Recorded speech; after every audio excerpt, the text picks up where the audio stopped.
Siapa yang mengenal dirinya pasti akan mengenal Tuhannya, Pak. Berarti apa maksudnya? Pintu utama agar kita sampai kepada hakikat Allah Subhanahu wa taala, kita kenal sama Allah lewat mengenali diri kita. Diri kita dulu. Kalau kita nggak kenal dengan diri kita, susah dah, nggak bakal kenal sama Allah.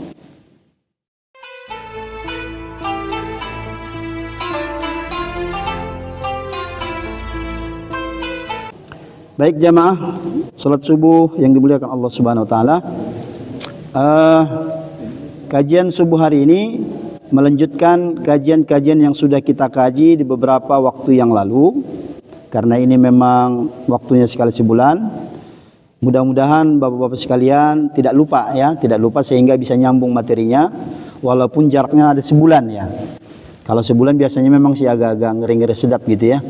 Nah, biasanya pasti lupa biasanya. Maka oleh karena itu kita ulang dah sedikit ya, kita ulang sedikit bahwa kita sudah mengkaji tentang satu hal yang sangat penting dalam hidup kita.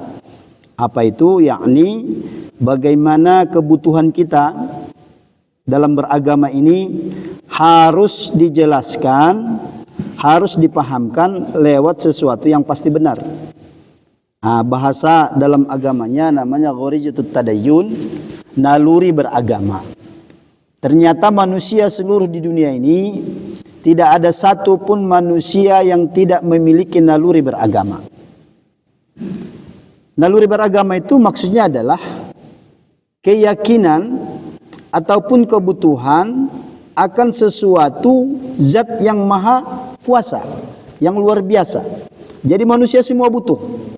Hanya saja yang membedakan adalah apakah Tuhan yang kita sembah itu sebagaimana layaknya Tuhan yang menciptakan langit dan bumi ini. Itu yang menjadi persoalan.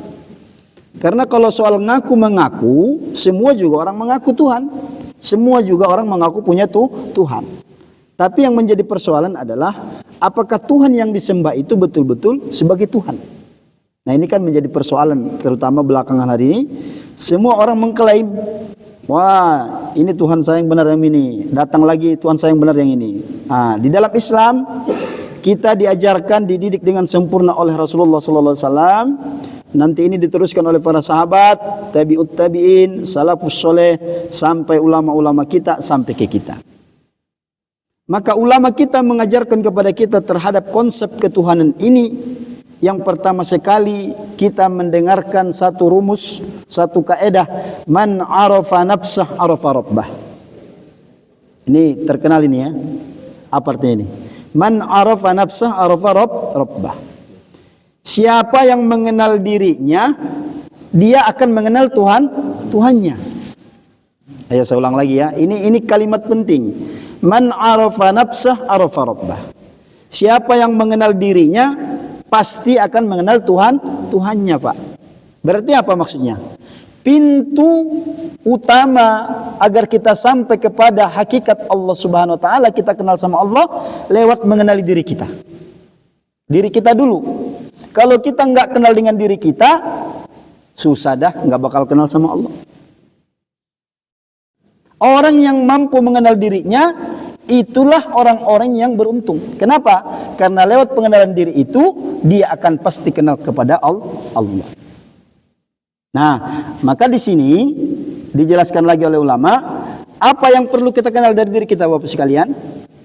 Yang pertama yang harus kita lihat dalam diri kita adalah hakikat diri kita ini. Al-Quran menceritakan kepada kita, khalaqal insana min salsalin kal fakhar. Yang pertama nih informasinya. Kata Al-Quran, wahai jamaah taqwa, kamu jangan lupa bahwa sesungguhnya manusia itu khalaqal insan min salsalin kal fakhar. Bahwa manusia itu diciptakan daripada tanah tembikar. Apa bahasa Bojonggedenya tembikar itu apa? Gembung. Lembung. Tembikar. Tanah hitam. Jadi Bapak sekalian, nih barangkali ada yang lupa begitu ya. Kita manusia ini Allah ciptakan dari tanah. Ada lagi dalam ayat yang lain, min solsolin min hama'im masnun, dari tanah yang hitam itu tadi. Allah bentuk min turab. Maksudnya bagaimana nih? Supaya manusia yang hidup hari ini jangan ada yang sombong, Bapak sekalian. Jangan ada yang merasa lebih hebat. Jangan ada yang merasa mulia. Jangan ada yang merasa lebih, apa istilah kalau di Jawa ini, ada darah biru segala macam. Kenapa? Karena semua manusia terbuat dari tanah. Kesadaran akan hal ini akan mengantarkan pemahaman manusia tersebut dalam menjalani kehidupan ini akan senantiasa taat kepada Allah Subhanahu wa taala. Ya, tapi kalau misalnya dia lupa, barangkali dia pikir dia terbuat dari berlian kali atau dari emas. Wajar kalau kemudian nanti dia sombong. Jadi oleh karena itu ini yang pertama sekali, bahwa kita ini manusia ini semua diciptakan Allah dari tanah. Yang pejabat, yang presiden, yang bupati, orang susah, orang melarat, ustadz, orang biasa, siapa saja, semua terbuat dari tanah. Maka untuk itulah nanti kita mengenal, dirumuskan oleh Rasulullah, standar kemuliaan manusia itu hanya diukur inna akramakum indallahi atqakum. Itu saja. Adapun yang lainnya tidak ada yang sama. La fadla lil arabi alal azami. Begitu kata Nabi. Tidak ada kelebihan orang Arab dengan orang azam. Maksudnya azam itu orang di luar Arab. Orang Indonesia, orang Malaysia, orang Inggris, orang Amerika, sama, nggak ada kelebihan dengan orang Arab. Apa yang melebihkan manusia itu dengan manusia yang lain? Hanya terletak pada ketakwaannya. Berarti bagaimana? Inilah yang kita kejar. Nilai takwa ini yang kita kejar, bukan yang lain. Kalau yang lain-lain itu nggak bisa sama, Pak. Maka dalam surah Ar-Rum Allah memberikan penjelasan kepada kita, sekaligus renungan kepada kita, bahwa Allah menciptakan ada di alam semesta ini nggak ada yang sama. Tumbuh-tumbuhan, hewan, binatang, manusia. Coba manusia, mukanya nggak ada yang sama, Pak. Biarpun kata-kata kembar siam, kalau diperhatikan tetap ada bedanya. Nggak ada yang sama. Apalagi tumbuh-tumbuhan. Ada pohon rambutan tumbuh dari pohon yang sama, dari akar yang sama, dari dahan yang sama. Tapi coba kita perhatikan, matangnya beda, Pak. Padahal tumbuhnya sama, matangnya beda, warnanya beda. Semua nggak ada yang sama. Oleh karena itu, hal-hal yang demikian, kata Allah, tidak perlu kita hiraukan, karena memang itu sunnatullah. Allah yang punya kuasa akan hal itu. Maka yang menjadi target kita adalah bagaimana kita semua ini dapat dan mengejar ketakwaan itu. Kenapa? Karena kalau kita sudah mendapatkan ketakwaan itu, disitulah nilai kita yang lebih di hadapan Allah Subhanahu wa ta'ala. Kemudian ketika kita berbicara tentang man arafa nafsa arafa rabbah, unsur-unsur yang perlu kita perhatikan adalah yang pertama tadi, bahwa kita diciptakan dari tanah. Kemudian yang kedua, setelah kita sudah dewasa seperti ini, kalau kita ulas memang dari pertama kali menciptakan Allah dari tanah, kemudian nanti Allah jadikan kita manusia ini berbentuk janin, itu banyak sekali hikmah. Tapi mungkin ini secara ringkas kita sampaikan, bahwa ketika kita sudah dewasa seperti ini, yang perlu kita perhatikan adalah yang pertama, dalam diri kita ini ada unsur ruhani. Ada unsur rohani, ada unsur jasmani, ada unsur kolbi, kolbi itu hati, ada unsur nafsi, jiwa, ada unsur akli, akal. Jadi ada 5 unsur. Kalau kita sudah mengenal 5 unsur ini, insya Allah kita akan kenal dengan Allah Subhanahu wa ta'ala.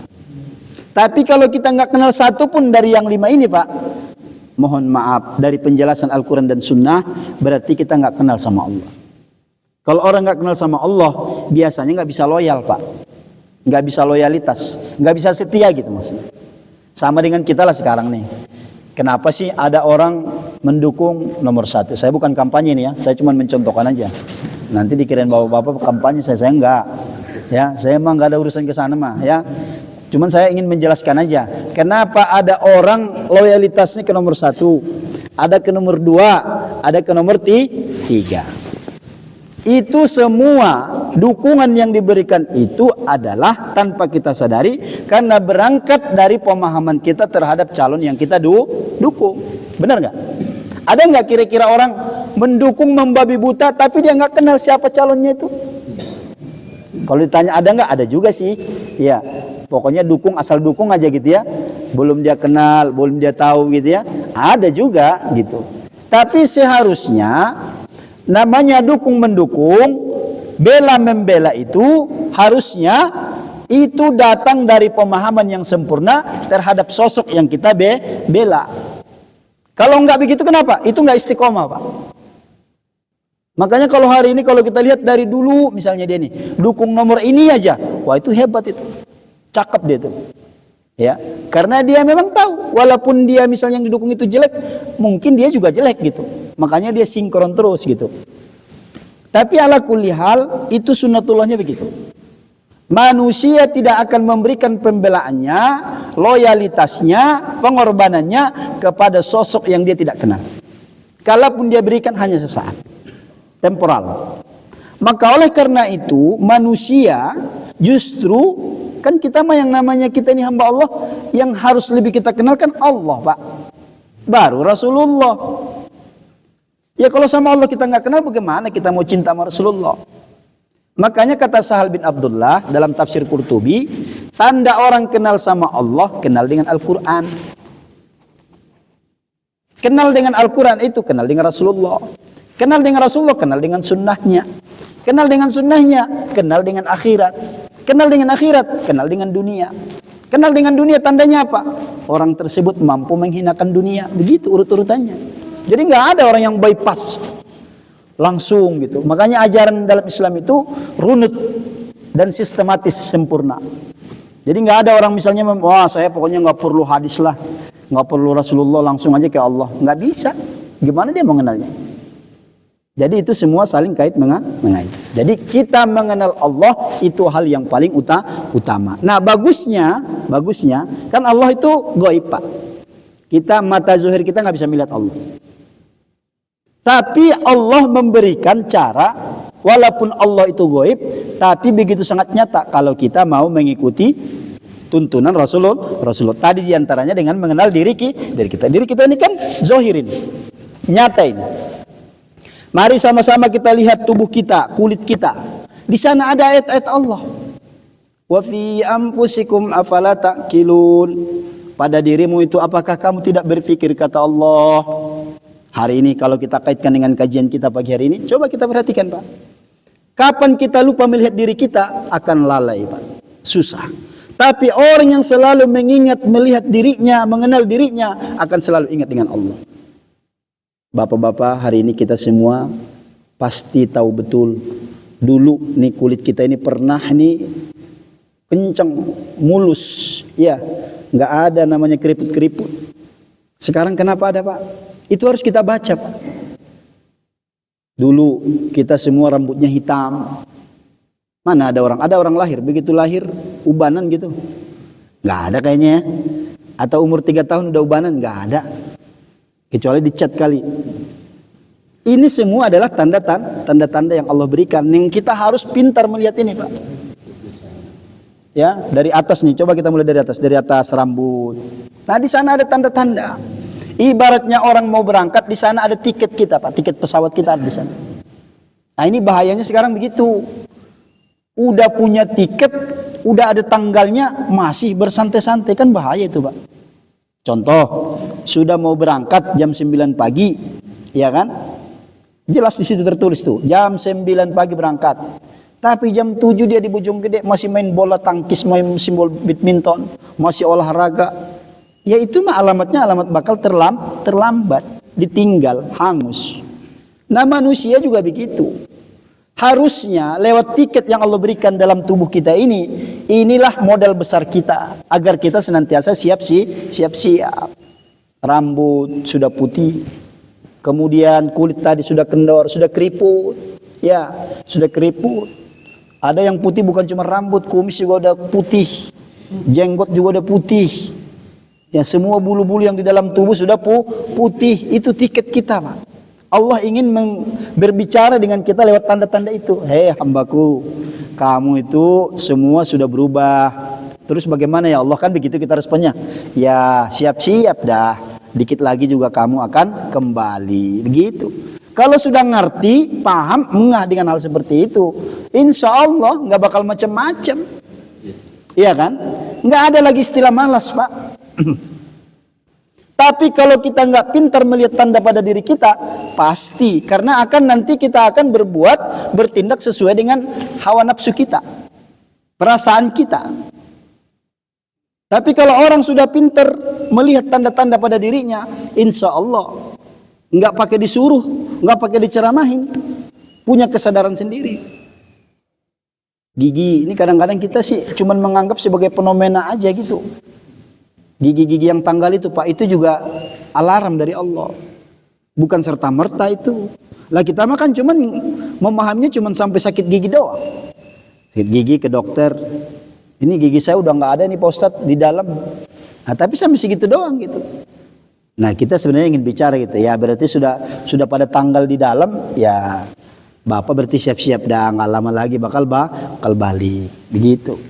Ada begitu ya? Jarang. Makanya kita pentingnya ngaji itu.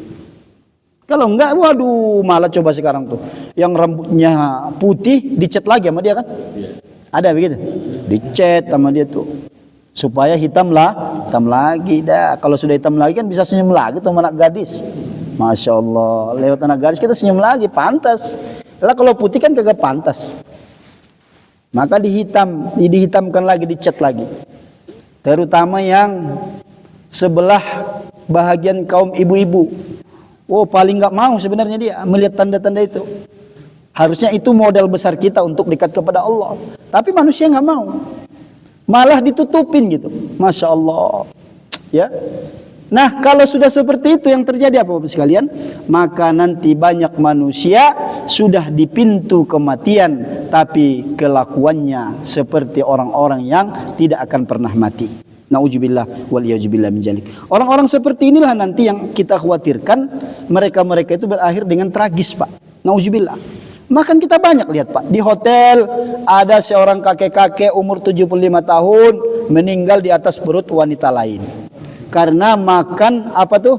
Minum obat kuat, overdosis. Lah 75 tahun dipompa lagi jantungnya, tewas, Pak. Nah itu orang-orang bukti betapa nyata banyak memang manusia ini nggak kenal dirinya Pak. Udah tua masih minum obat kuat, ya overdosis. Kalau nggak minum obat kuat, ya dia nggak sanggup. Yang dihadapin yang muda, lomba lari yang nggak kuat, terpaksa minum obat kuat. Nauzubillah wal iyauzubillah min dzalik. Umur 75 tahun, 80 tahun. Ini cerminan nasihat buat kita semua Bapak sekalian. Ya memang sih ajal kagak ada yang tahu siapa duluan. Bisa yang muda duluan bisa, iya benar. Ajal nggak ada yang tahu, sakit nggak mesti mati, tua nggak mesti mati. Tapi yang namanya tua udah pasti dekat dengan mati, begitu loh pahaminya. Jangan berarti udah umur 70 tahun, wah kayaknya nih apa namanya perasaan masih lama ini. Ya enggak lah. Ya, apalagi kalau berangkat dari omongan Rasulullah. Umatnya beliau itu umurnya kisaran 60 sampai 70 tahun doang. Kagak ada yang nyampe 100 itu udah susah. Viral udah langsung sekarang kalau ada 100 tahun orang umurnya. Langsung terkenal begitu. Baru 100 tahun. Beda dengan umat-umat Nabi sebelumnya. Kalau umatnya Rasulullah itu pendek-pendek umurnya. Nah, maka sekali lagi tadi, mari kita sama-sama jeli melihat tanda-tanda yang Allah letakkan pada tubuh kita ini. Kemudian min salsalin kal fakhar, dari tanah tembikar, dari tanah yang hitam. Berarti nanti kita ini semua Bapak sekalian mau tidak mau akan kembali kepada tanah. Sekarang memang hidup di atas tanah. Betul. Dan apapun yang kita pergunakan hari ini semua terbuat dari tanah. Jadi hakikat kita tanah. Baju kita orang kalau nggak ngaji dipikirnya baju ya baju. Padahal kalau dikaji itu baju terbuat dari tanah. Kenapa?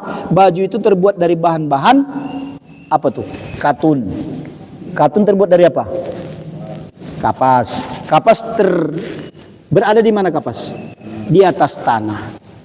Dan nanti akan menjadi tanah. Mobil terbuat dari apa mobil, Pak?